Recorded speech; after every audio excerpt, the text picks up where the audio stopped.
A matched pair design is an experiment design in which the experimental units are paired up. The pairs are matched so that they somehow are related.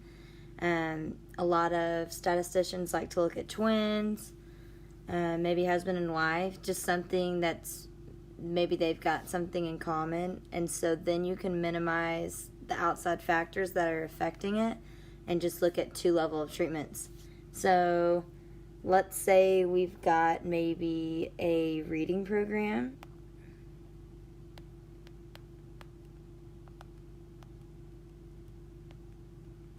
And I'm looking at twins, and I assign twin 1 to program 1, and then I assign twin 2 to program 2, and then we compare the results. And this gives you meaningful data because these twins pretty much have the same home life, and they're probably pretty similar. So let's say twin 1 does better in program 1, then it may lead us to discover that program 1 is better overall for children.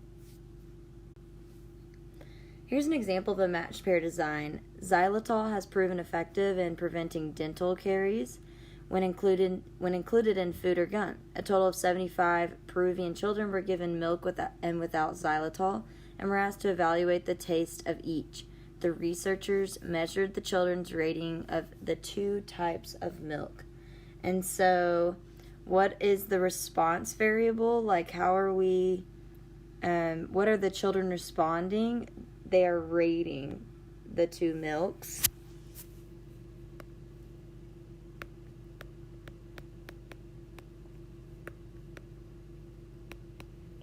That is their response, if they like it or not, which they like better. Think of some factors in the study, which are controlled, which are manipulated. The milk opinion is controlled. Either you like it or you don't.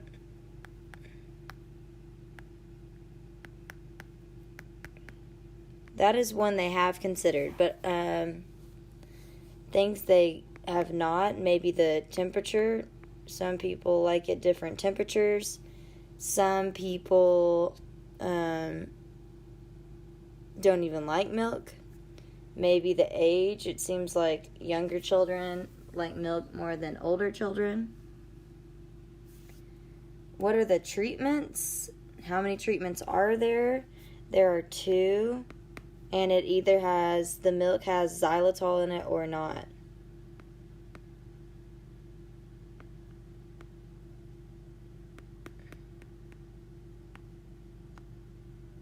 Sorry, I'm running out of room here. What type of experimental design? Well, it says up here is a matched pairs. But you are breaking these children into group from the same area and seeing, which milk they like better. And then identify the experimental units. It's the children who are trying the milk, the Peruvian children more specifically. I'm going to put P for Peruvian.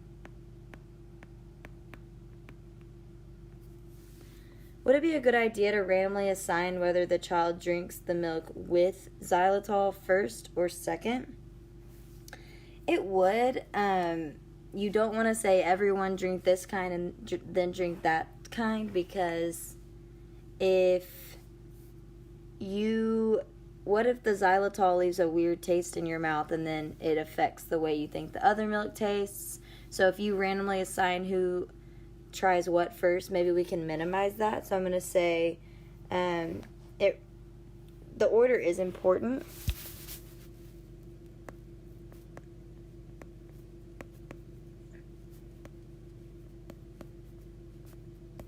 And that is because if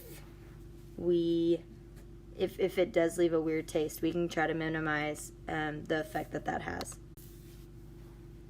Lastly, a randomized block design is grouping together similar or homogeneous experimental units and then randomly assigning them within each group to a treatment is called blocking.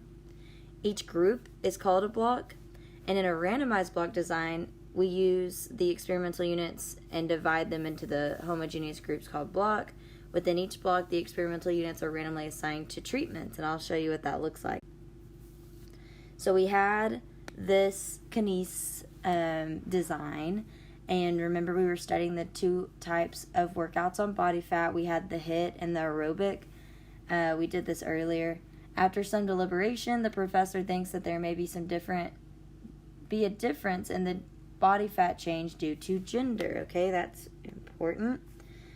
To accommodate any potential differences, the professor randomly assigns half of the men to each of the two workouts and then does the same for the women. This is a randomized block design where gender forms the block. Okay. This way, gender will not play a role in the value of the response variable. So let me draw a picture of what this looks like. So we have the students.